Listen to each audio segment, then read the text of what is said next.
Mutton கிரேவியும் அது கூட ஒரு ரைத்தாவும் எப்படி செய்கிறதுன்னு பார்க்க போகிறோம். அதுக்கு 4 கிராம்பு, கொஞ்சம் பட்டை, 2-3 அனீஸ் பூவோட பீஸு போட்டு மாட்டரில் போட்டு நல்லா இடிச்சுக்கிறோம். அது கூட ஒரு 1/2 இன்ச்சு சைஸு இஞ்சியும் 4-5 பல் பூண்டும் தட்டி நம்ம எடுத்து வச்சுக்க போகிறோம்.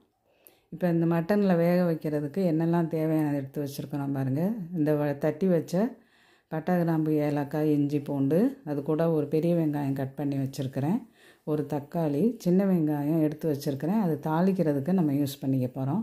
இப்போ 1/4 கிலோ மட்டன் ஏற்கனவே சூப் போட்ட பாத்திரத்துலேயே நான் திரும்ப இந்த மட்டனை சேர்த்துருக்கிறேன்.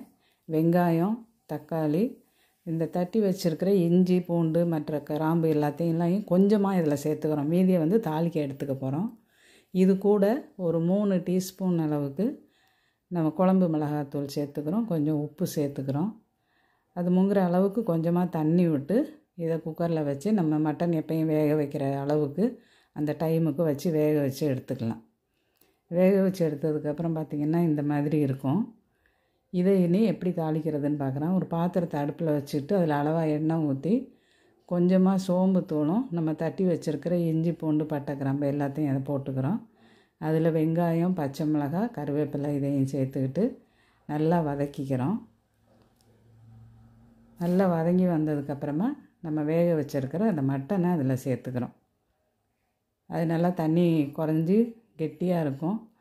அந்த பாத்திரத்தில் இருக்கக்கூடிய அந்த மிச்சம் இருக்கிற கிரேவியில் கூட கொஞ்சமாக தண்ணி விட்டு இதில் நம்ம சேர்த்துக்கலாம். அவ்வளோதான்.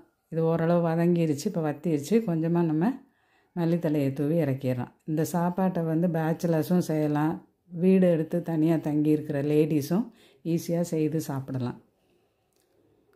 இப்போ கேரட்டும் கொஞ்சமாக பெரிய வெங்காயமும் கட் பண்ணி போட்டிருக்கிறேன். இது கூட தயிர் சேர்த்து நம்ம ஒரு ரைத்தா பண்ணிக்கிறோம். உப்பு நம்ம சாப்பிட போகும்போது கொஞ்சமாக உப்பு சேர்த்துக்கிட்டோன்னா இது அப்படியே கெட்டியாக இருக்கும். முதல்லையே உப்பு போட்டிங்கன்னாக்கா தண்ணி விட்டுரும்.